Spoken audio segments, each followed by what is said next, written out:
I'll be talking about obfuscation of pseudo-deterministic quantum circuits, and this is joint work with Fuyuki Kitagawa, Ria Nishimaki, and Takashi Yamakawa. So I'll start with some background on classical obfuscation. And so an obfuscator is a one-way compiler. So it takes as input a description of a circuit C and outputs a description of an obfuscated circuit O of C. And it is supposed to scramble the description of the program to hide all of its implementation details while maintaining functionality. So in particular, you cannot reverse the description of C, or you shouldn't be able to reverse engineer the description of C just given the obfuscation of C.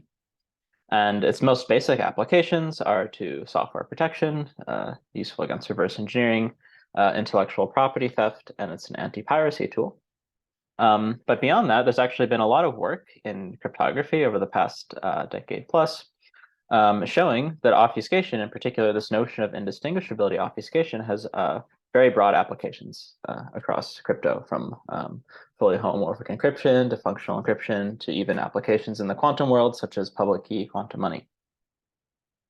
And along with all of this work showing how powerful the notion of obfuscation is, has been another line of work trying to build obfuscation from standard assumptions. And by now we know constructions from fairly standard assumptions. Unfortunately, one of them, bilinear maps, is pre-quantum. And there's ongoing work on constructing post-quantum candidates for obfuscation as well. So suffice to say, there's been a lot of work on obfuscation in the classical setting over the past decade plus, and it's really become a central primitive of study in classical crypto. Okay.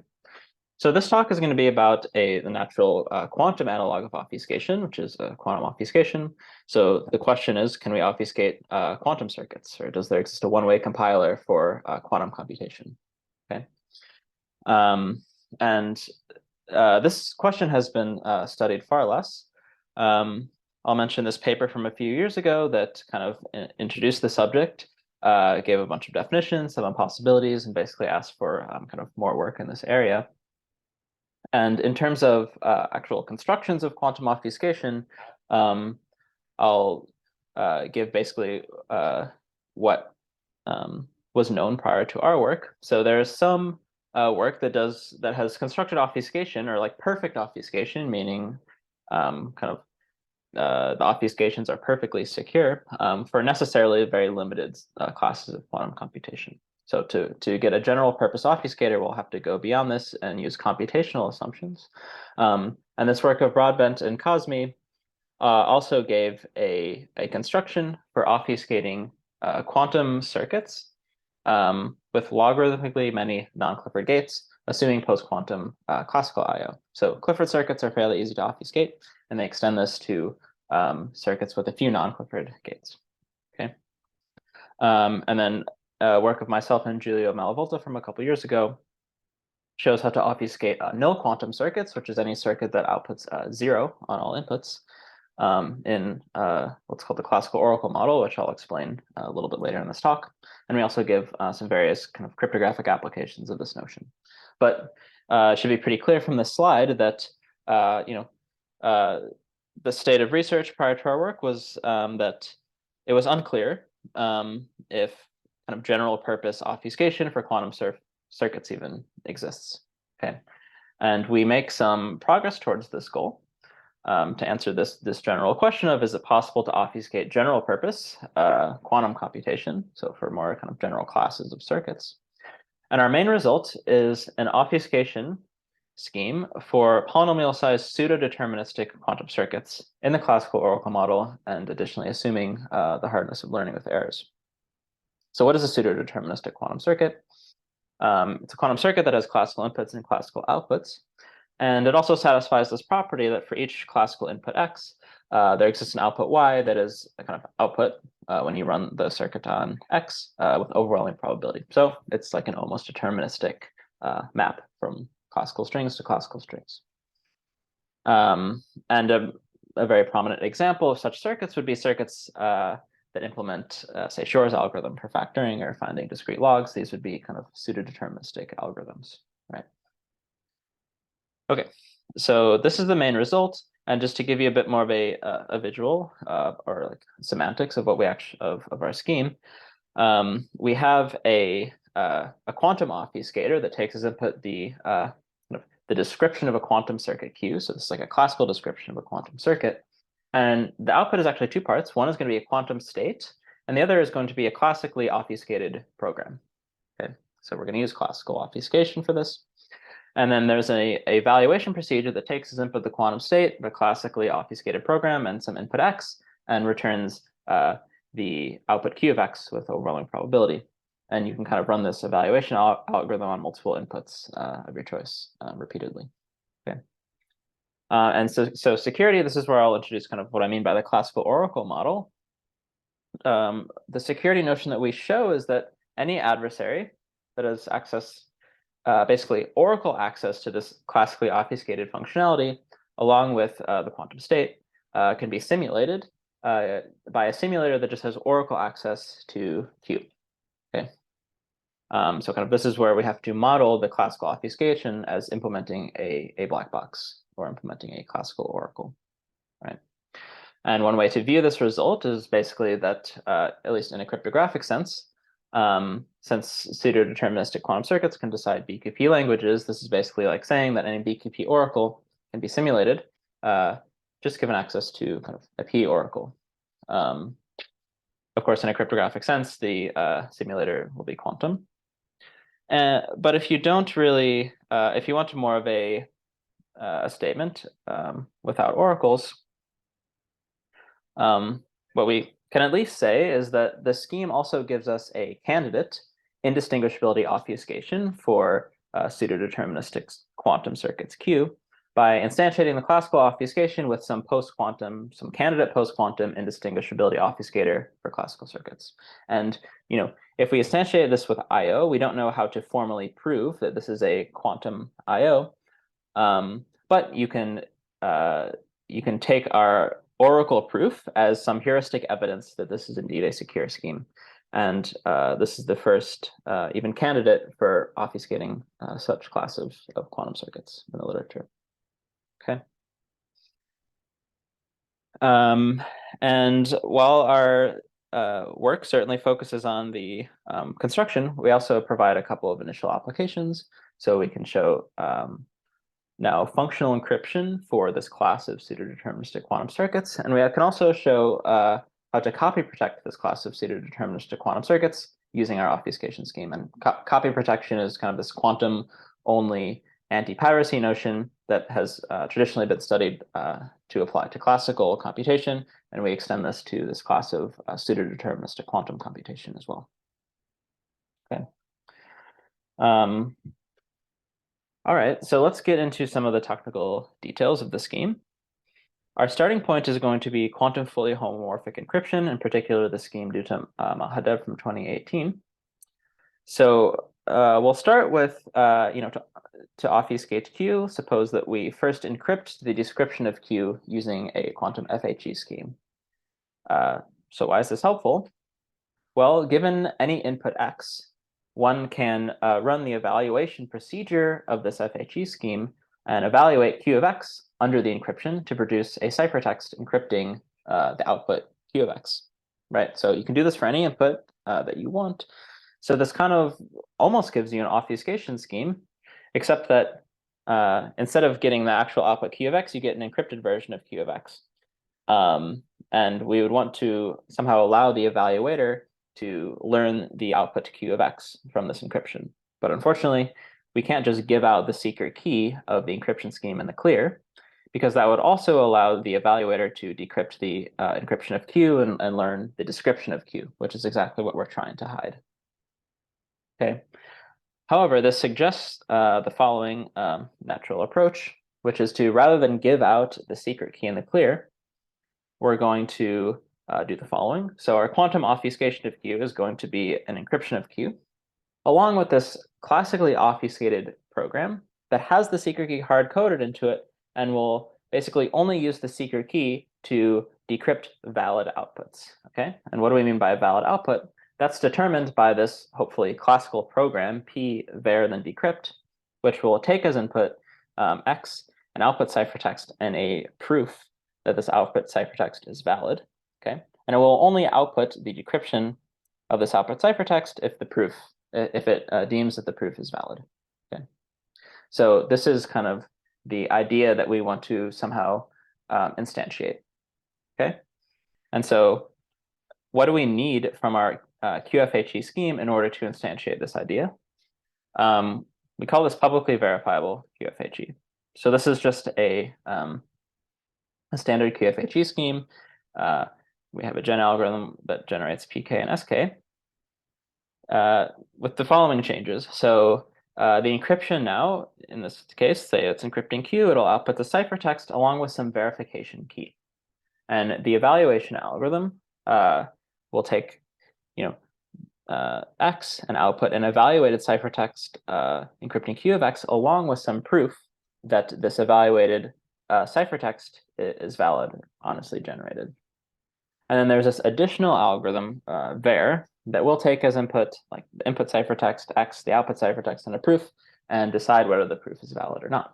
And then, of course, we have a decryption algorithm as well. So what do we really need out of this verification algorithm? There's a couple crucial properties that we need. One is that it has to be a classical algorithm, right? Because this is actually going to be essentially what we obfuscate using our classical obfuscator. And we only want to assume classical obfuscation in order to build our quantum obfuscation, right? So in particular, we need these ciphertexts and this proof to all be classical. We need this decision algorithm to be classical. And we also need it to be publicly verifiable in some sense, meaning that somehow like the soundness of this verification procedure, we don't want it to be broken if we allow the adversary to kind of have repeated access or access to the verification key or like kind of repeated access to this verification functionality. Okay. Because again, this will be obfuscated in our scheme and the adversary will have repeated access to the verification. And just to confirm, like what is the soundness notion that we want out of this protocol? It's pretty natural. It's just that for any QPT adversary that is given this ciphertext encrypting Q and outputs X, an evaluated ciphertext and a proof, it must be the case that if var accepts that proof, then this output ciphertext does decrypt to the correct answer Q of X. Okay. All right, so this is the object that we need. Okay, so now if you're familiar with some related literature, you might be wondering, well, in kind of in the same year that this kind of QFHE paper was published, there was another paper that showed how to do classical verification of quantum computation. Okay, and if we look at this verification procedure, we really want some way to classically verify this quantum eval computation, right? So natural question then is, can we just kind of combine these two tools together in a straightforward way and get this result publicly verifiable QFHE? So I'll argue that it's not so straightforward. And there are two main issues with using kind of the Mahado 2018 verification protocol right out of the box. One is that it's not publicly verifiable in the sense that if the prover is allowed kind of repeated access to the verifier, then they will be able to learn some secrets hard-coded into the verifier, and learning these secrets will then allow them to break soundness of the protocol. And so this would compromise the security of our obfuscation scheme. Okay, so that's one problem.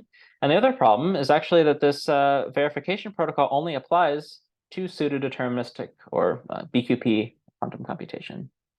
And recall that actually the only thing that we are only trying to obfuscate BQP or pseudo-deterministic quantum computation.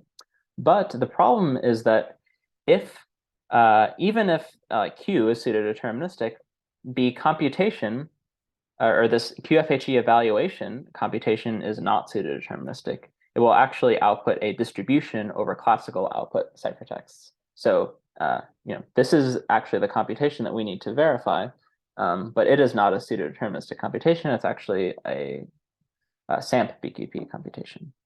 Okay. Now, there's been some follow-up of Chung, Lee, Lin, and Wu that does construct classical verification for Sant-BQP computation, but they only managed to show 1 over poly soundness as opposed to negligible soundness. And this would actually be an issue for us, because what this would mean is that kind of, again, if the prover is given kind of polynomially many tries to break soundness, they eventually will break soundness, and then thus break the security of our obfuscation scheme. Okay, and improving this to to negligible soundness, I think, is a nice overall problem, but it's not actually what we do in this work. Okay, so let me now tell you a little bit about what we actually do. Due to lack of time, I'll have to basically assume some familiar with some of this previous work, such as Mahadev's verification scheme. Okay. Good. So our the encryption algorithm for our publicly verifiable QFHE scheme is going to output a ciphertext encrypting Q, along with the verification key, which we'll model as a classical oracle, or some in the real world it'll be some obfuscated program. Let's view it as a classical oracle for now. So our setup now is we want to kind of describe how our evaluation procedure works, given access to this oracle. Okay. And the first thing that the evaluator will do is, basically take the quantum computation that they want to do, which is going to map CTQ to some output ciphertext, CTQ of X, and it will prepare many copies of the history state of this computation. And in particular, we're going to use a construction due to this prior work CLLW that has the following guarantees. Given a history state of this computation, you can do one of two things. So either you can measure some of the registers of this state in the standard basis to get an output sample of the computation. So recall, this will be a sample, some output ciphertext encrypting Q of X. And this is actually not a perfect sample, but it will be close enough for our purposes. Okay, so either you can do that, or you can apply some local Hamiltonian measurement to the history state in an attempt to get some confidence that the state was indeed well-formed. Okay, so you can kind of either do one of these two things. So now, what does the evaluator do? The first step is to actually take all these history states and produce a classical commitment to them, committing in some sense that I will describe a little bit later. So it'll produce this classical commitment, send the classical commitment to, recall, this is a classical oracle, who will then derive, based on this commitment, some public parameters of some scheme that it will send back to the evaluator. Okay, and these public parameters will have hard-coded into them some secret check set. Okay, and this check set is going to determine essentially which of these copies of the history state will be designated to be measured with a local Hamiltonian term, and which will be designated to be measured to get an output. So these red ones here will be the ones that will be kind of checked. Okay. So without going into the details here, these public parameters will then be used as part of a Mahadev 18 style measurement protocol that will take place between the evaluator and the oracle. Okay, and the point of this measurement protocol is for the oracle to force the evaluator to kind of measure all these history states in certain bases, right? So these red ones will be measured with local Hamiltonian checks, and these black ones will be measured in the standard basis to get output samples. And I say plus openings here because we have to basically incorporate openings to this previous commitment scheme into this protocol in order to ensure that the evaluator is actually using the states they committed to previously within this measurement protocol. Okay. All right, so the result of this is that the oracle now has the measurement results. They can check that the Hamiltonian measurements indeed check out and verify correctly. If not, they'll just abort. If they do check out, they'll take the output samples, in this case, one derived from the second history state and one derived from the fifth history state. And they'll kind of know that most of these should be correct output samples. And then to derive the single output of the computation, they'll run a majority function under the QFHE to derive a single output ciphertext CT star, which they'll send back to the evaluator. And we'll regard this CT star as the output of the evaluation procedure, and the proof as essentially just like the classical transcript of their interaction with the oracle, right? So anyone with access to the oracle can come along. If they have access to the oracle and the transcript and the output, can come along and check that indeed this output was produced by this interaction. Okay. Good. So this is a very high-level picture of what our protocol looks like. One thing that really remains to discuss is like, why did we need this initial commitment? Okay. And the reason goes back to the issue that this Mahadev measurement protocol is not reusably sound.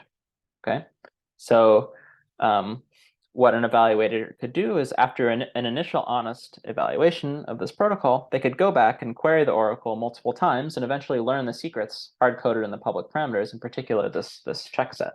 Okay, so if they could then go back and change their initial history states, right, they could make sure to not change the check set and only change like the output set, thereby causing the oracle to accept while changing the output to some adversarially chosen output. And so this would totally break soundness.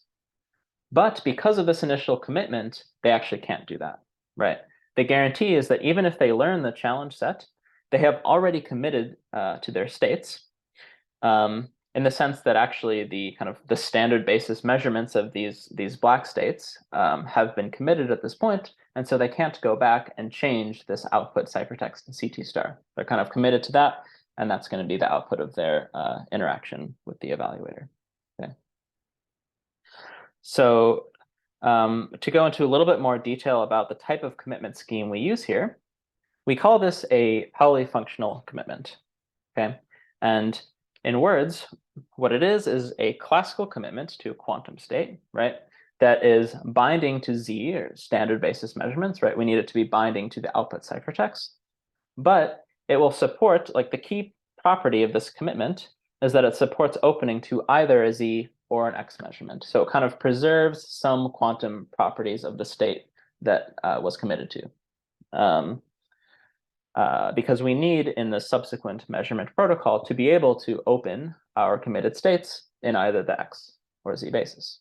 Okay, and an additional property and a really important property of this commitment that we need is that this binding to Z basis measurements holds even if the initial committer has kind of access, or like oracle or repeated access to the functionalities that the receiver uses to decode both the Z and the X basis openings. Okay, and it turns out that so prior work, in particular Berkeley, Cristiano, Mahadev, Vazirani, Vidic, and the follow-up of Mahadev, essentially do construct such polyfunctional commitments. However, their constructions are insecure. Binding does not hold if the committer is given access to the X decoding functionality. Okay. So this is the big hurdle that we have to overcome for our application. And what we do is we generalize this BCM-VB template to work with higher dimensional coset states. And I'll have to refer you to the paper for details here. A couple key points in our scheme is that our commitment keys actually are quantum states, although the rest of the protocol, like the commitments and opening, is going to be classical. And we prove security binding of our commitment scheme in the classical oracle model. And to do this, we build on techniques that were introduced by Aronson and Cristiano in the setting of public key quantum money. Okay, and so for the rest of the details, I'll refer you to the paper. So to wrap up, let me just mention a couple of open problems left by our work. One is that can we make the description of our obfuscated program classical? Recall that our obfuscated program actually has quantum states, in particular the quantum commitment keys for this commitment I just described. And this is not necessarily inherent. We're just obfuscating a program that has a classical description. So one open question is, can we make our obfuscated program also have a classical description? Okay. Another natural one is that, of course, like I mentioned, we need to model the classical obfuscation as implementing a black box. So can we improve this and actually get security from the concrete assumption of post-quantum I/O? So this is a great problem as well. And finally, a natural question is, can we increase the class of quantum circuits that we are able to obfuscate? So quantum sampling circuits, right? So sticking with the classical inputs and outputs, can we actually obfuscate circuits that output a arbitrary sample from a classical probability distribution? Okay. And then even going beyond that, maybe we can obfuscate quantum maps from quantum inputs to outputs. And so these questions are still open. So thank you for listening.